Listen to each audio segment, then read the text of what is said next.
Good evening. This is Diane Funston, and I'm YubaSutterArts&Culture Poet in Residence, and you are viewing Poetry Square for August. And we've got a nice show for you tonight. As usual, we have three poets from kind of across the country. We have one Californian, and we have two from the East Coast tonight. So relax and enjoy the words that you're about to hear. I have a little announcement, and that is that I have my first book of poetry published by Foothills Press out of upstate New York. And I'm very happy and proud about the book because I'm a late bloomer in most things, and poetry included. So I'm going to read a little bit from that. It's about growing up in my hometown of Rochester, New York, which is in upstate New York, and kind of some experiences from back in that time, in that life. It occurs to me today from one of my Facebook memories that I have been in California now for 28 years. So it was kind of shocking to see that, actually. But I'm going to remove my glasses so I can read. And the first poem is about a century-old amusement park back there, right on Lake Ontario. And this is called For Jackrabbit, a roller coaster. And this is one of those nice clickety-clackety wooden roller coasters. For Jackrabbit, a roller coaster. Over a century old, skeletal bleached bones stretch over and under green treetops, reach upward as our arms do in ecstasy, plunging downward in a little death of inhibition.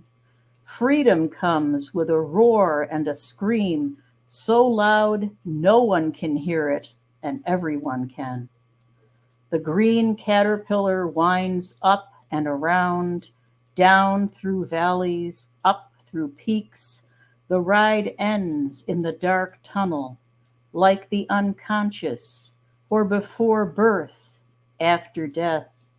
We exit only to beg entrance again. The green car ascends the first hill, climbing higher. Mechanical fingers tease the wooden spine. Clackety-clack, the creaking of childhood summers let go in a whoosh of breathtaking awe.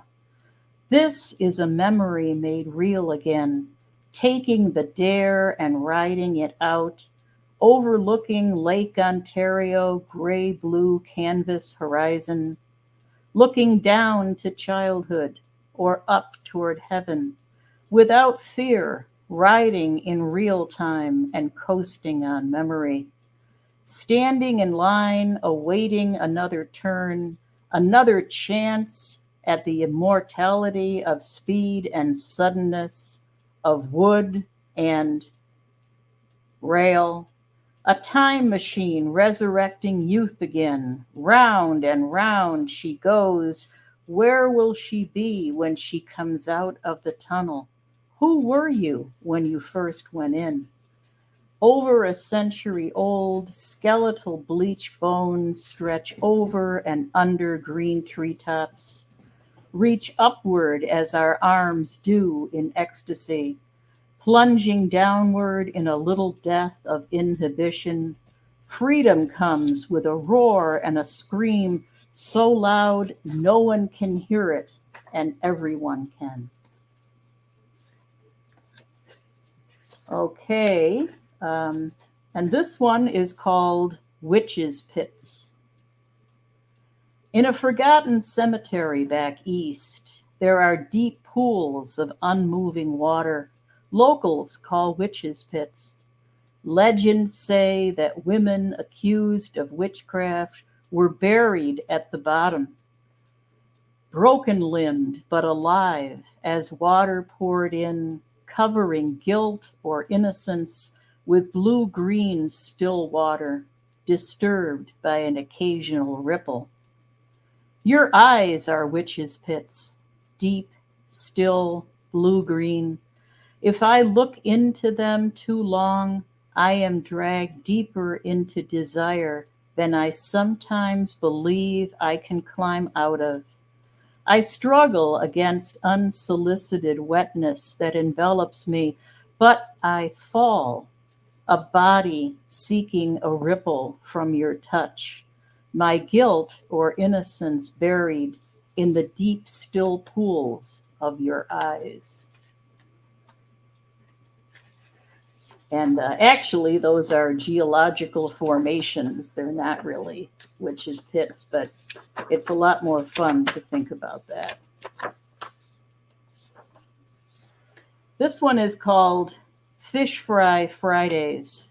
When I was a kid, the fish fries were mainly on Fridays, and it was a big deal to have nice fried haddock, something that I kind of miss. They don't seem to have it the same way in California. Fish Fry Fridays, back east, back home. Beer battered haddock sold by the piece, by the pound. Fish fry joints on city corners, Fridays for Catholics, while Lutherans like us lined up for hot and fresh, a feast without denomination. Came with French fries bigger than a large man's hands, fluffy soft on the inside, golden tan on the outside. Salt shaker, Heinz ketchup, bulging napkin holder on every Formica table. They fried shrimp, scallops, clams, but we were all about the haddock and those thick, fat fries, fresh, not too sweet coleslaw on the side, frosty root beer, 10 cents a cold bottle. The men at the fryers, sweating under white aprons, creased paper hats, called out numbers. Number 14, order ready. You're up, 22, here's your dinner. Riding home in our green Rambler, cloth seats, little triangle windows, cicada song in summer, ice scraper in winter. Friday fish fry year round. Good memories, the best catch of the day.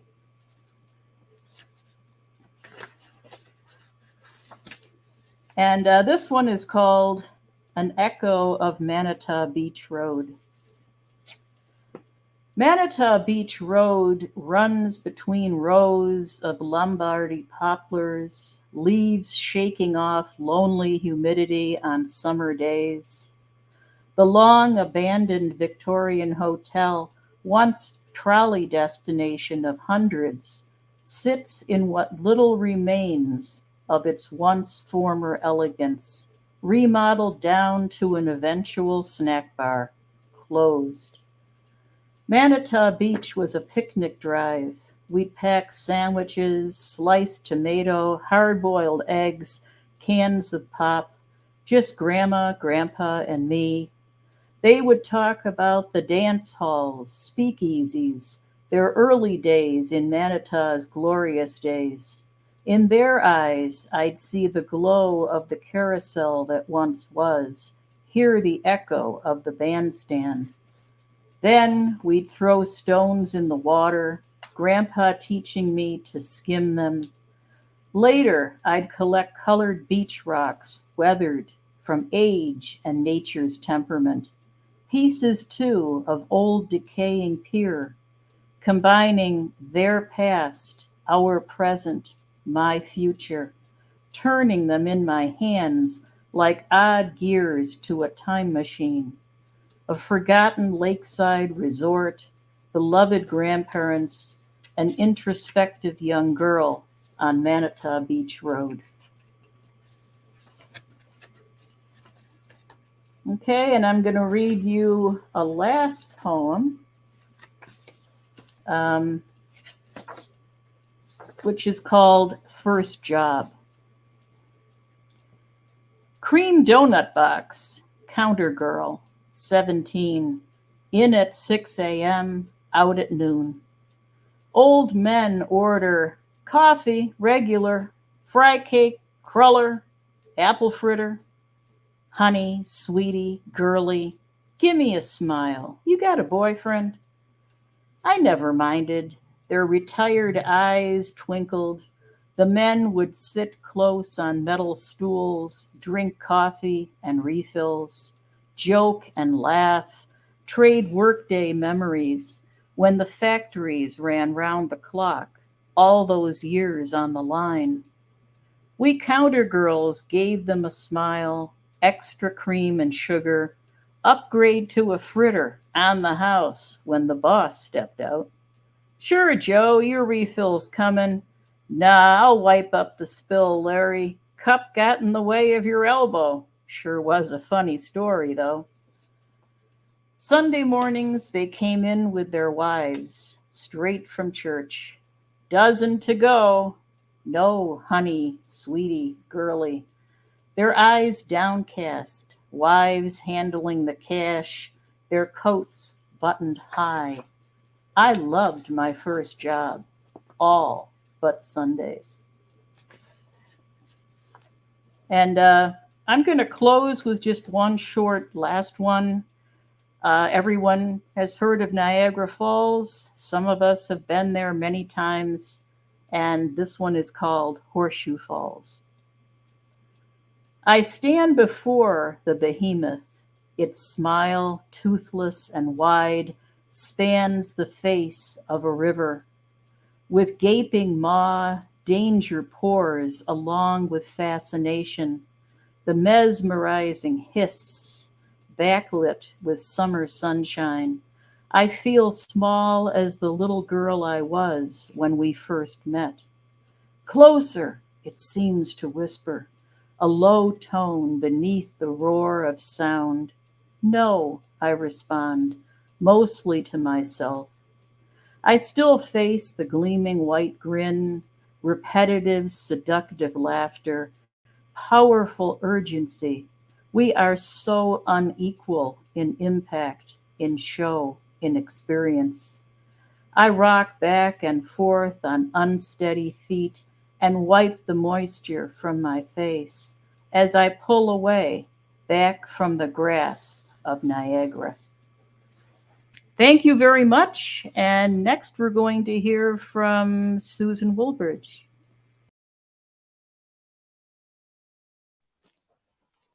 Hello, everyone. Diane, first I want to thank you for bringing us together. Shantae, I want to thank you for making this happen with ease. And as some of you may know, tonight is a supermoon. We've had a few of them recently. I thought I'd read a little bit about the moon, and it's a sneaky way to get my book Poem Crazy in here because I have a swampy Cree poem in here about the moon.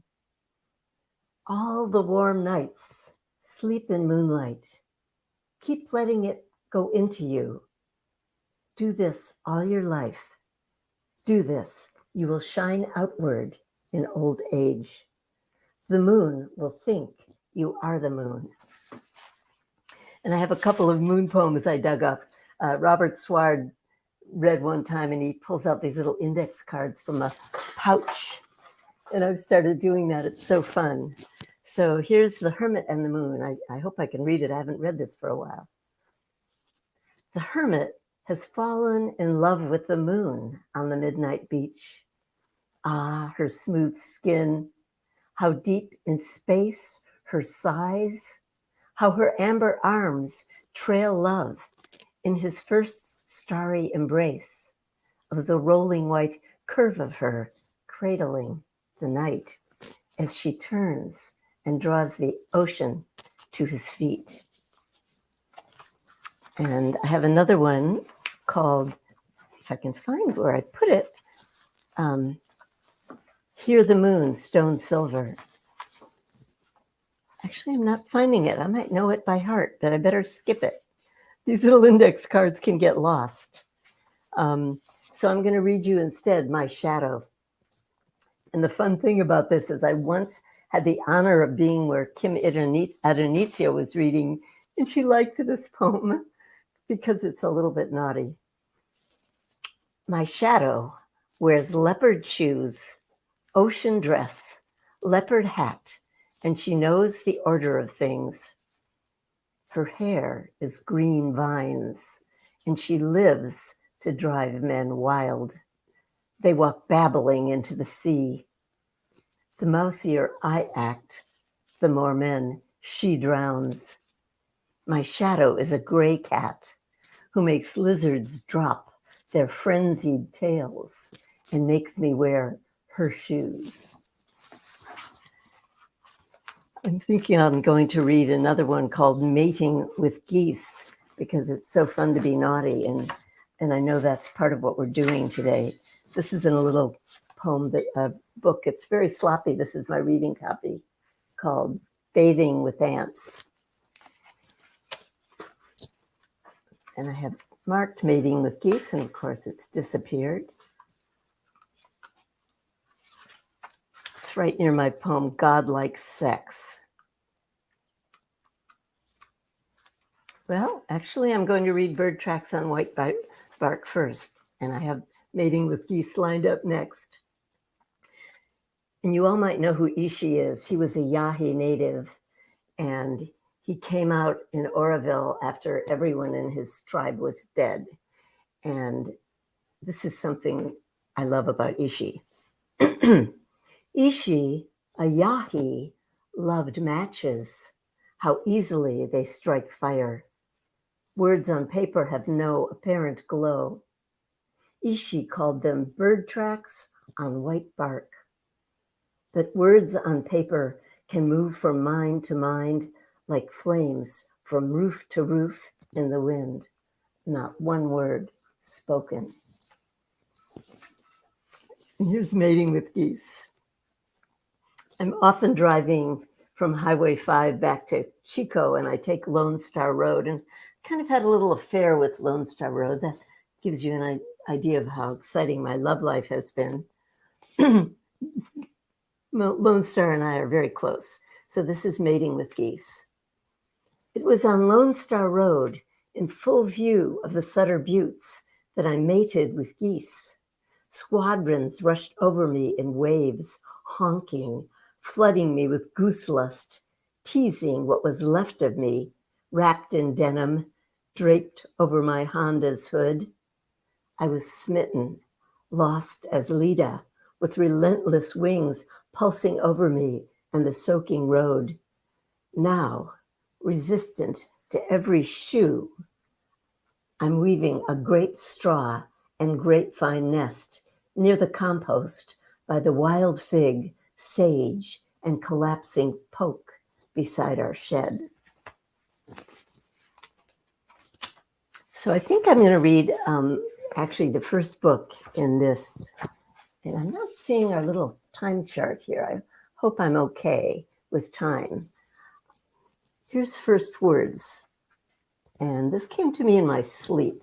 Sometimes my better poems come while I'm sleeping. I don't have a chance to censor them. The words came without their numbers. At first they came 2 by 2, like animals onto the ark. Tangerine came with hustle, splendor with taboo.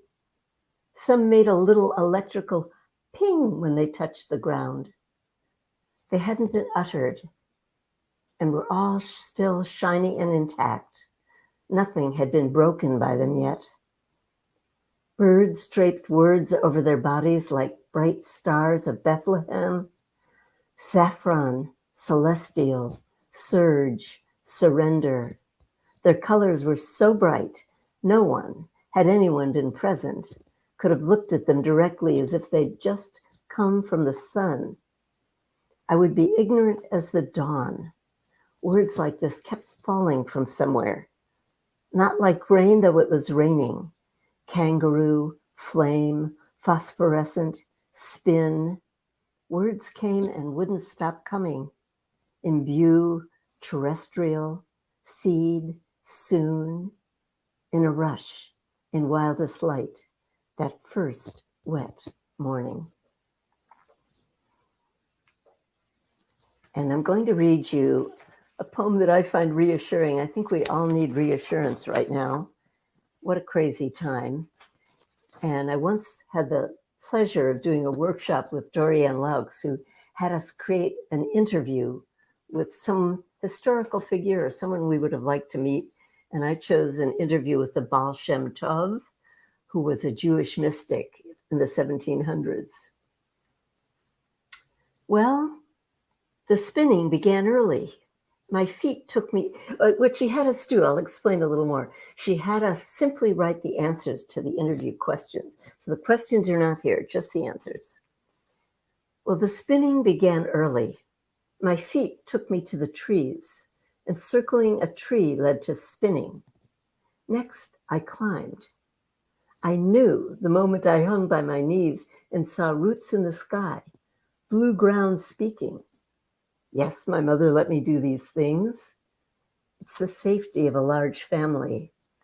Lost in the fold, I slipped out, and I'm still slipping. No, that began when I was 7.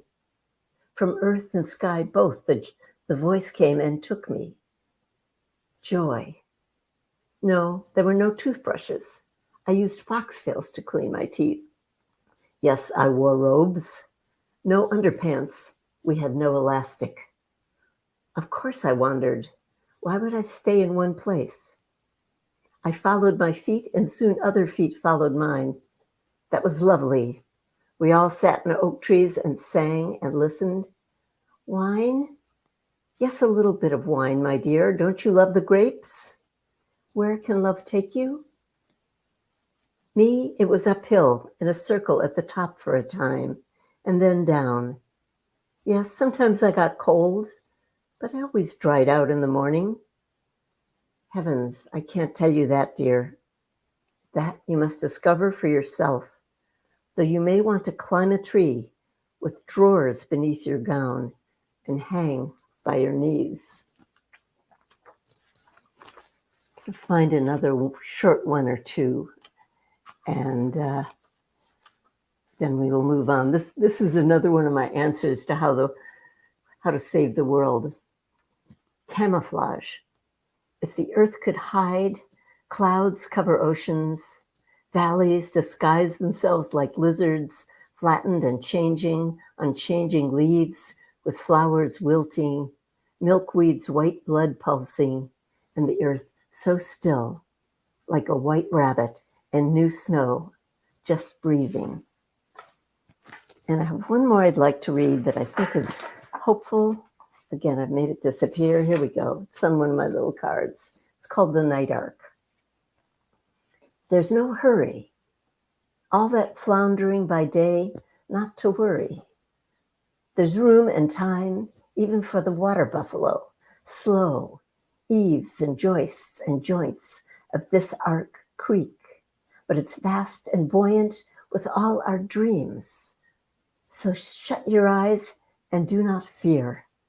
The ark is moored by your front door. The boatman knows nothing of miles or minutes. The ocean is everywhere, and you're already on board. Thank you. It's been a delight to be here with you all.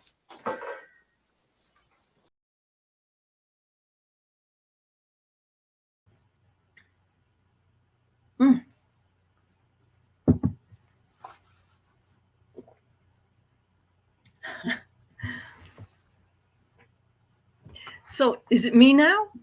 Is it my turn to join this wonderful, luscious conversation?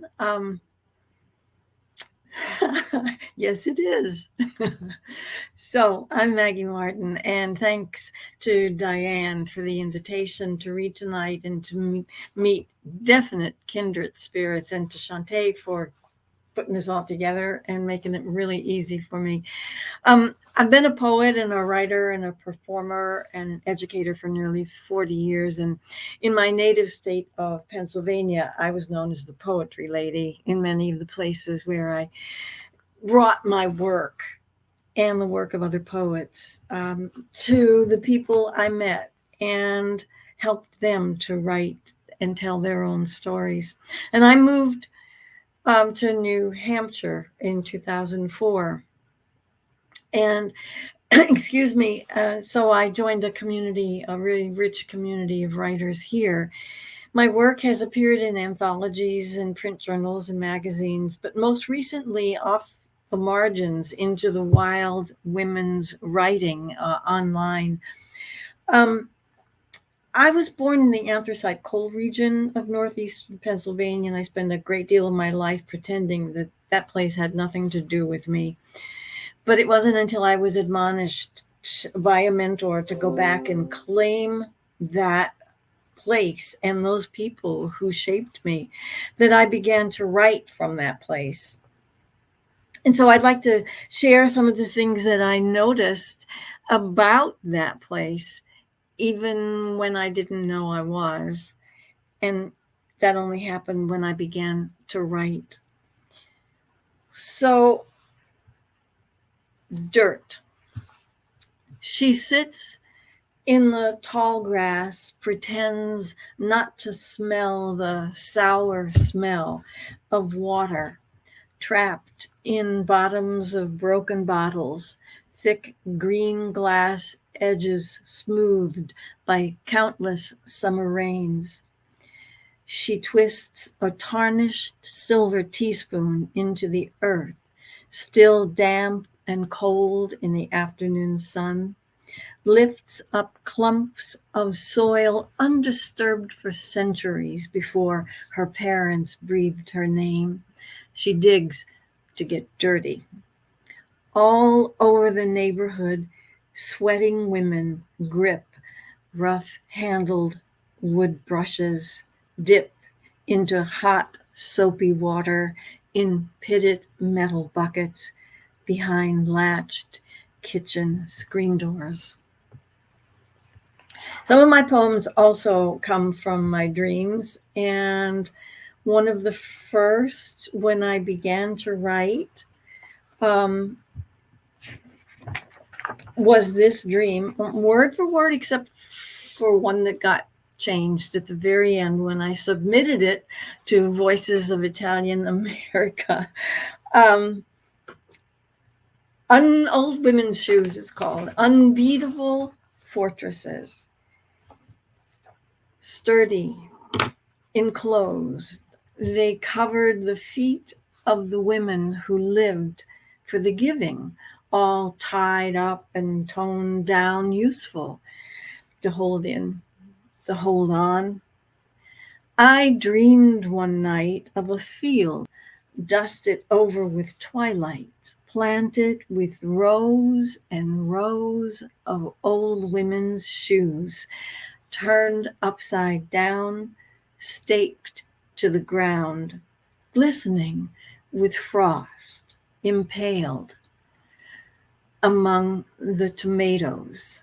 Except when I wrote it, it was impaled, when I dreamt it rather, it was impaled among the potatoes. Now, my Irish ancestors were happy with that, but when this went off to Voices of Italian Americana, the Italian ancestors had me transpose that last word to tomatoes. So, they're with us for sure. So one of the things about that place that I didn't call my own for a very, very long time was the heaviness of it, and how, not just because it was affected by the mines, the coal mines, but because it was a town like all the towns in that coal region, of immigrants who had their own places and their own cultures, and they kept them, but it was still a small town, and everybody knew everybody's business, and everybody talked about everybody's business. This is called home. I went off to college, and it was only about an hour away, and I kept all my connections and my work still in the coal region, but I no longer called it home. I married, had a child, life went on. But then in 1994, my mom became ill and I was called home. Suddenly, to be reconnected to that place and those people with whom I had always felt I never belonged, who whispered in doorways, on stairways, hands held against sides of faces, shielding words hissed out between lips and teeth. So sad, such sorrow. Someone is suffering, is dying, has died, is divorcing, deceiving, daring to dig up her roots, disown her dear family, and fly. Always the list of afflictions, misfortunes, repeated, recounted, rarely retracted, reeling along on the morning breeze, up the street, across the chapel yard, down past the factory, the silk mill, up the hill, over church spires, echoed in the screech of crows swirling at dusk upon wilted front lawns, where garden hoses linked to sprinklers satisfied the thirst of grass and soil, too parched to make it through another day of scorching before settling down with the darkness that stifles the creak of rusting front porch swings, resting at last in the dim light from the curtained picture window stillness. Hands brush away mosquitoes, mouths water as the scent of citronella merges in the shadows with the long-awaited smell of coolness and the aroma of steaming, fresh from the oven, blueberry pie, which my mom made on those hot nights. Food that is more than food. I lift the store-bought roasted red peppers out of the clear plastic container, place them in a shallow ceramic bowl, the color of goldenrod. My sister has searched all over to find them for me to serve with homemade meatballs and pasta, fresh Italian bread and red wine, the menu, a family tradition on special occasions. She will join me and my son, my daughter-in-law, my two young granddaughters around the dining room table that once was our mother's to celebrate my 67th year. They're not like what we grew up with, I answer when she asks about the peppers. I've begun adding organic garlic, finely chopped, a generous splash of extra virgin olive oil, but I know they'll be fine. I mix all the ingredients with our mother's favorite spoon, let them sit for a while to marry the flavors, time enough. Still warm, September afternoon, the trudge up 3rd Street, home from grade school. Nearly there, wood smoke curls its way along the alley behind our house, meets me in the chapel yard. Unmistakable aroma diverts me to its source, peppers, roasting on old lady Semenza's makeshift wood stove near the entrance to her backyard garden. Around the stove sit neighborhood women, among them our mother, the youngest, and the only one not dressed to mourn forever. Blackened in spots, but still vibrantly red and green, the seeded harvest will rest, layered with cloves of garlic, starkly white, in sealed glass jars, until served, anointed with golden yellow olive oil sent from the old country, pressed from olives picked by hand from silver-leafed trees, sun-blessed in groves planted for us by our people before the time of the brigands.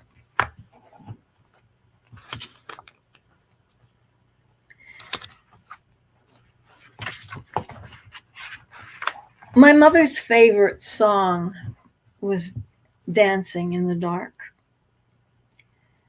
I had forgotten how my mother would dance in the kitchen of my childhood to music from the radio, late at night, twirl in the narrow space between cupboards and fridge on one side, cupboards and stove on the other, double sink at the front beneath windows facing out to the unpaved road, showering dust through the screens with each passing car. In a dream, I'm standing at the sink in the second floor kitchen in the apartment where she lived after my father died, its window overlooking the backyard clothesline. My mother is out there. She's alive, vibrant. Her hair is black. She's young. A beautiful bird, almost black, flies down to her with a small bouquet of yellow roses in its beak. She accepts. Then the bird opens its wings, etched with silver and gold, envelops my mother in its embrace, and they dance. Because it is the full moon, and because I had a whole other arrangement of poems that I was going to read, again, the moon representing women. My mother made me change all of this, so forgive me if I have to look for things because it wasn't what I planned.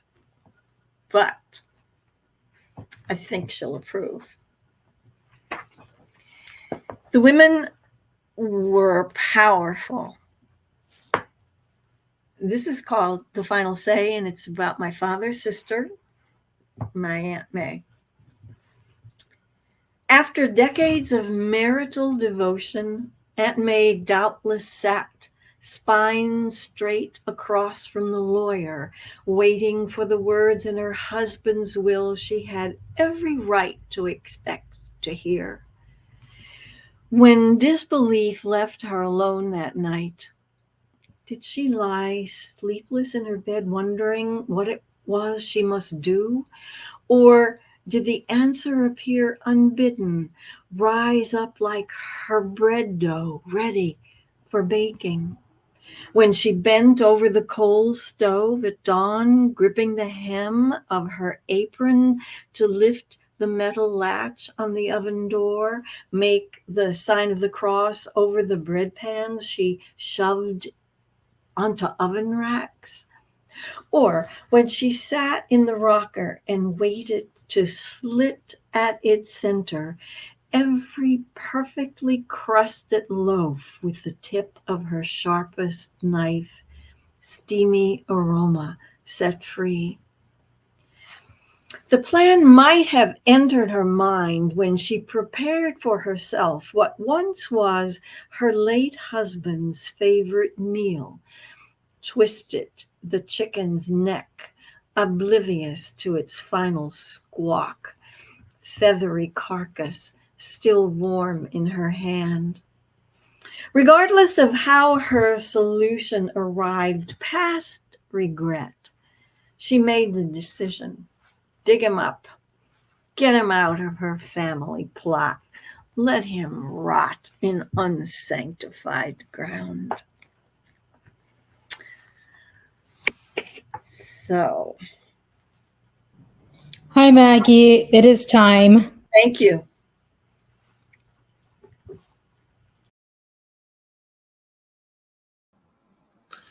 Hello. Thank you, Diane, for the invite. Thank you, Shantae, for this awesome venue. Maggie and Susan, your poems are lovely and beautiful. I am so excited to read them or to hear them. The only plug I can think of is I have a book out, Surviving the Day, from Foothills Publishing, and Michael, the publisher, was kind enough to put my words in print. I'm about to read just a few poems in less than 12 minutes, hopefully.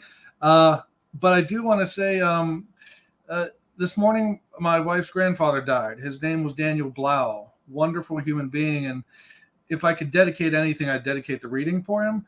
He was 98 and a wonderful family man, a wonderful human being. But the poems have nothing to do with him except that he was awesome. This one is called Not the Yogi You're Thinking About. The dying want different things at the end. My father sought forgiveness, I think. I wasn't there to hear it. I was at work with every intention of seeing him in hospice care. He passed between the time I planned and the time he planned. We were never on the same page, the same timeline. He never cared for my wants, and bitterly, in retaliation, I didn't want to care about his desires. What does it matter? He's been dead 12 years, and I am suddenly interested in his last wishes. In a blessing of sorts, death row inmates can pick their final meal and last activities, quite the opposite from the rest of us. Though technically we are all on death row, blind to the warden, the chances we're oblivious to the last meal. Or ironically, if our meals contribute to that last moment, we're ignorant to the final moments of our moments. Just as often as death interrupts us in the process of living, comes crashing in like a bear in a picnic of living. Blessed be the bear. Hey, hey, boo-boo. This one, content warning, involves bodily fluids. And this is, Diane loves this, so this is for you, Diane. It's called The Urinal Cake Around Andrew Jackson's Neck. So I find myself researching public urination and public indecency laws in the state of Tennessee. Why? In a shithole town of Hermitage, Tennessee, resides the remains of the 7th President of the United States of America, Andrew Jackson. Racist, Indian killer, genocidal fuckhead. Jackson was famous for killing Indians, every red man a dead man. My imagination grows wild, and I envision a full lunch of asparagus and greens downed with coffee and a gallon of ice-cold water. When my eyes are yellow with backfill, I approach the glorious bronze bust of Andrew Jackson. And at first, the anxiety of getting caught frightens me. The $500 fine, the criminal mark on a mostly spotless record. Having to explain to my future employers, yes, I drove 808 miles to void my bladder on the tomb of Andrew Jackson, and it was totally worth it. My anger takes over, and I am pissed off, and I let the stream start. The relief is instantaneous and amazing. The rush of hot, pungent liquid, fast-flowing urine from my nether regions. I'm careful to properly bathe the entire bust, coating his stoic ears and nose, aim for the eyes, the mouth, his hillbilly hairline, cautious of the splashback. Using my jacket as a shield for passerbyers, the yellow pool is growing, the urine just keeps flowing, and I'm eager to offer every last ounce of disrespectful gold to this abomination of a human. Eventually, it becomes a trickle, and then I'm empty, fully satisfied that I have honored his legacy with my urine. If every drop of hot piss was once a dead indigenous man, woman, or child, I still would not have enough for his legacy. Quickly, I zip my fly, muster the mucus in my throat, and offer a final loogie farewell to the old dead bastard. On my way out, I use the offered hand sanitizer. I write in the guest book, "Fuck you," signed every native son from Turtle Island. This one is called Mantra. Driving down Route 96, the body of a recently struck deer lies still. The blood dripping slowly down the corners of its mouth, legs bent at impossible angles in the unfortunate victim of still momentum and speed humanity. Somewhere, there's a driver shook to the bone with the near miss of not being the secondary victim, carrying with them bloodstains and an insurance claim. I drive past the pile of once was life, and I whisper underneath my breath the same prayer my elders taught me: bless its passing, bless its life, may it find peace. Repeated 3 times as if obsessive compulsive, the 4th time repeated as an echo in my mind to send them to the lands beyond. May the deer flourish and thrive in fields absent steel machines, full of apples, warmth, and joy. In the news today, a report spoke about mass casualties in the Ukraine, a war that hasn't gone away, no matter how inconvenient it is for the rest of the world. In New York City, a man shot folks in double digits. In Buffalo, another 10. A mass shooting here, an atrocity there. Man kills wife in domestic dispute gone too common. A driver falls asleep and wraps around a tree like tinsel at Christmas, ribbons around a maypole. Countless die from cancer. Helpless souls on the poison drops of fentanyl. More victims for the opioid epidemic. COVID is still killing folks, and monkeypox, and soldiers with PTSD commit suicide every 22 seconds. Native women murdered and swept from memory. Not even a line in the yellow dog journalism of the news. Heart stops and bodies cool every day, breaking 1,000 hearts a minute. Every day I could whisper underneath my breath 1,000 prayers a minute.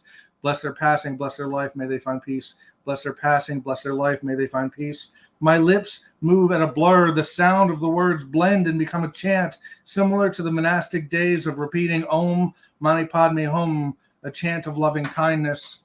My vocal cords vibrate and I fail to reach past my room. Bless their passing, bless their life, may they find peace. Waking, walking, sleeping, my mantra is spoken, sent. If only the notes could comfort the departing souls, those they left behind. If only the sounds of farewell could ease the everlasting pain. 1,000 broken hearts a minute. Bless you, Daniel Blau. I've got two quick ones, two final ones. This one's not quick. I don't have a title.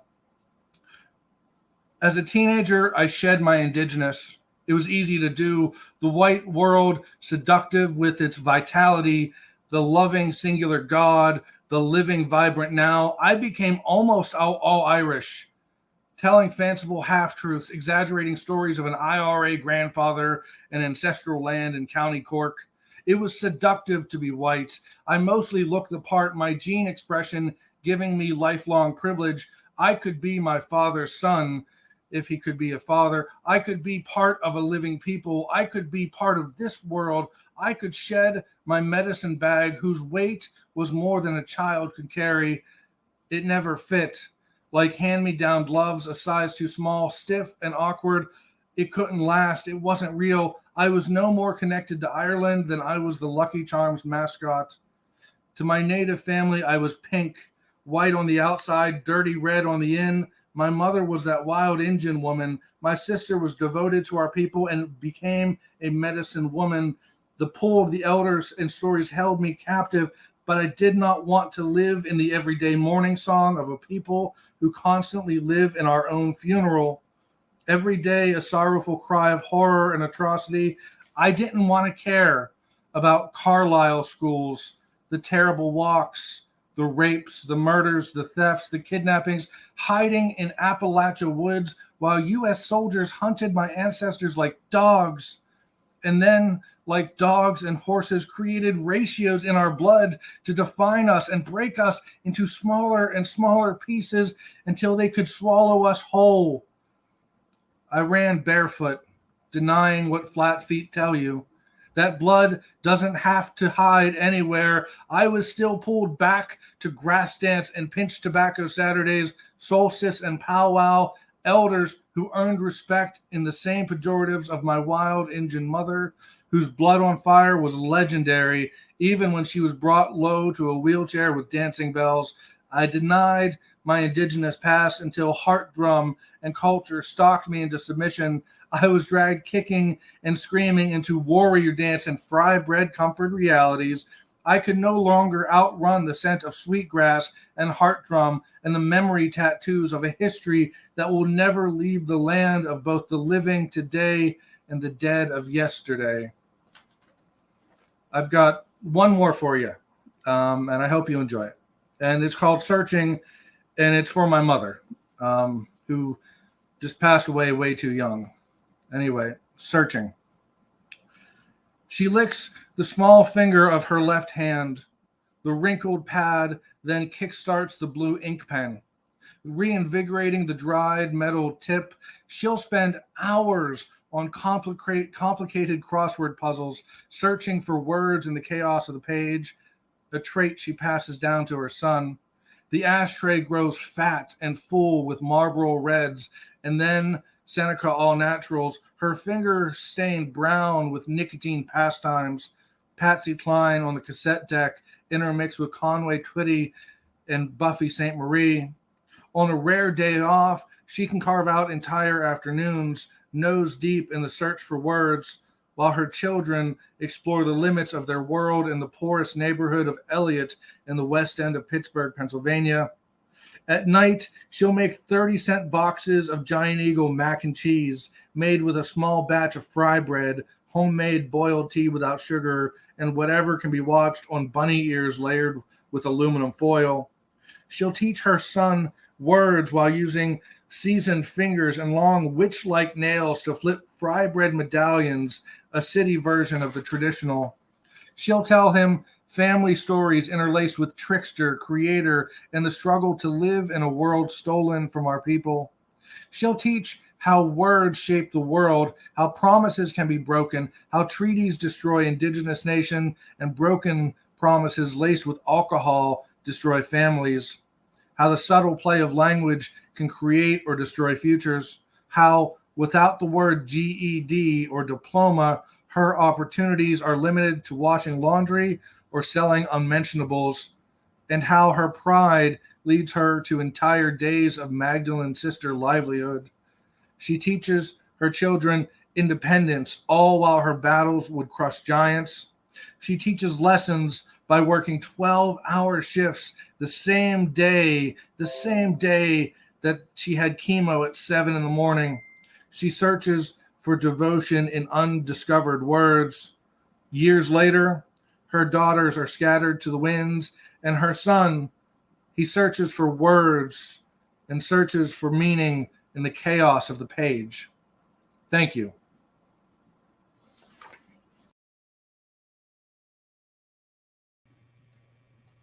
Wow. There you have it. Our August venue of Poetry Square with three wonderful readers, very dynamic reading. And I'm Diane Funston. I'd like to thank YubaSutterArts&Culture for providing us with this wonderful experience every month. And we'll see you next month, third Thursday in September. And we'll have more poets for you to enjoy. Thank you, everyone.